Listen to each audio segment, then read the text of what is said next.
Mr Speaker, my question is to the Minister of Education. Does she stand by her reported statement in relation to national standards that, quote, criticism has been based on misinterpretations? Honourable Anne Tolley. Mr Speaker, yes. Honourable Trevor Mallard. Speaker, what misrepresentations led to Professor Hattie criticising the standards in February this year because, as he said, they don't recognise that children need to learn at their own pace, that bright children would be neglected, that the standards are at best a data-free educated guess about what students should know, and that an emphasis on benchmarks may lead to teachers hiding student failure? Mr Speaker, because in addition to that, Professor Hattie has said that national standards offers the most wonderful opportunities for refreshing and reinvigorating an already top-of-the-world system. He says of standards that implemented well, they can make a difference.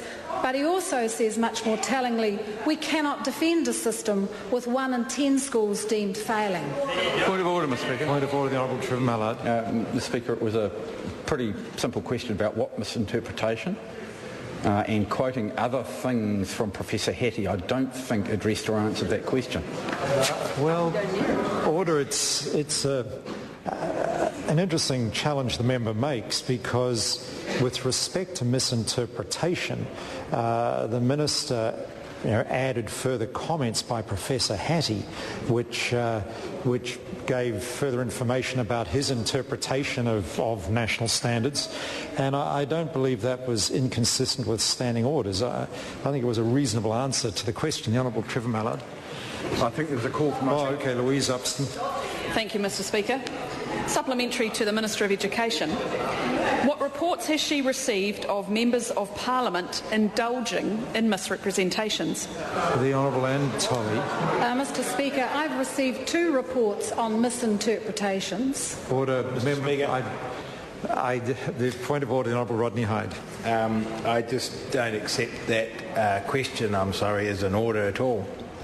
The member makes a very good point that the Minister is not responsible for members of Parliament. And supplementary question.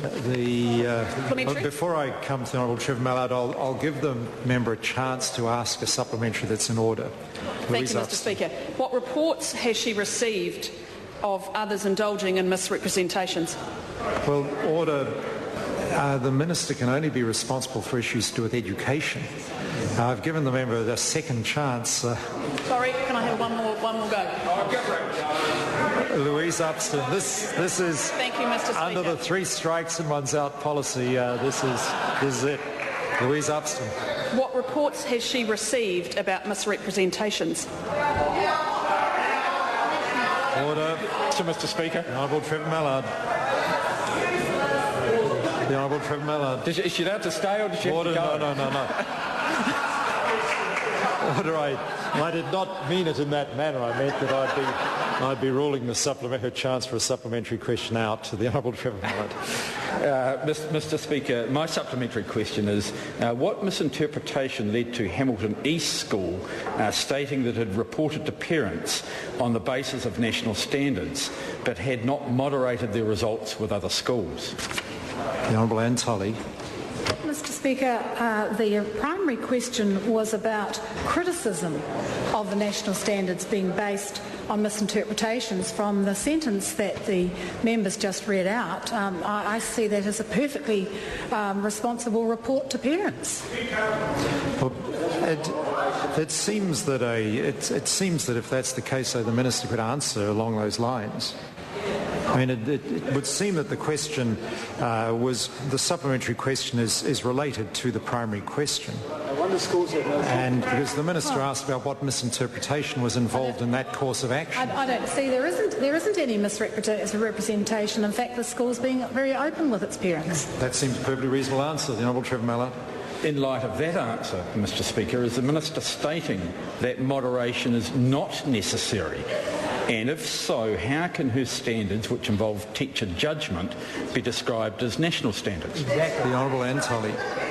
Mr Speaker, I have not stated that moderation is not necessary. In fact, as I've talked around the country, I have talked about the moderation that currently happens in primary schools, and how the use of different benchmarks from the national standards and from existing assessment techniques will also be used in moderation. But that statement from that school to their parents is not a criticism of national standards. Schools have Trevor Mallard. The Honourable Trevor Mallard. Is moderation between schools necessary before reports are made to parents under her national standards? The Honourable Tolley. Mr. Speaker, moderation is currently carried out in primary schools, and it will continue. In fact, they use it all the time. They will apply the same standardised criteria using their current assessment tools. They will use external references, which they use now, which will now be national standards. Plus, they will use nationally standardised criteria, which are exemplars that are produced from the national standards. Point of order, the Honourable Trevor Mallard. Mr. Speaker, that was, I think, about as simpler a question as I could have asked, and it asked about whether there was a necessity for moderation between schools. What I'll do Speaking to the point of order. What I'll do, I think, to simplify this, I'll invite the Minister to repeat his question so we can be absolutely clear on it. Repeat the same question without loss of a supplementary. Well, thank you, Mr. Speaker, and if I might need some lenience because it's a while ago, but the essence of the question that I asked was, do schools have to moderate between schools before they report to parents to form national standards for reporting? The Honourable Tolley. They may. They may. Mr. Speaker? The Honourable Trevor Mallard. Order, I've called the Honourable Trevor Mallard. How is it possible to have a national standard if a school does not moderate its results with other schools? The Honourable Tolley. They will continue to do what primary schools do now, which is provide moderation, as I've explained, the various reference points that they use for moderation, as they do now. Point of order, Mr. Speaker. No, order. Before I call the member on a point of order, the member has been asking a series of serious questions, and I'd ask his colleagues to allow the Minister to answer. It was rude to their own colleague who asked the question to make so much noise that I couldn't even hear the Minister's answer. Now, I actually invite, if the Minister recollects the question, I actually invite her to answer again because I couldn't hear the answer. The Honourable Tolley. Mr. Speaker, the answer that I gave to the Minister, the member that asked the question, has asked the same question in a number of different ways, is that they will continue to use the moderation that they currently use. It happens in schools now. They use various reference points to moderate, and they will continue to do that. But the national standards will now provide a nationally consistent reference point, and the exemplars that are developed from that will also provide a second reference point, in addition to the reference point that is used from the existing assessment tools. Point of order, the Honourable Trevor Mallard. Mr. Speaker, I'm reluctant to push this one, but again, we had, I think, an improving description, a very good description of what happens within schools, but the question of whether schools are required to moderate between schools, which was the essence of the question, which I think I have now asked 3 times, was not addressed. Well, I'll hear the Honourable Tolley. Speaking to the point of order, I have said on a number of occasions that schools will use the practices they currently use, and that includes working in clusters, which is inter-school moderation. We won't conduct a debate on the answer by way of point of order, but a point of order was raised, and I listened to the Minister in response to it, but I think that is a fair conclusion to that exchange. The House comes to the end of questions for oral answer today.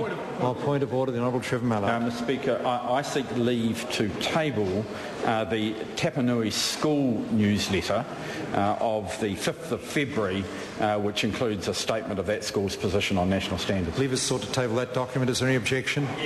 There is objection. Point of order, the Honourable Trevor Mallard. Mr. Speaker, I seek leave to table the Taipa Area School, its newsletter its Principals Welcome newsletter from the 5th of March, which includes that school's position on national standards. Before I seek leave for that document, could I, to be tabled, could I humbly ask the member how many more such documents he may seek leave to table? Quite a set. I'd be happy to do them as a group if the government says yes. No, I'll order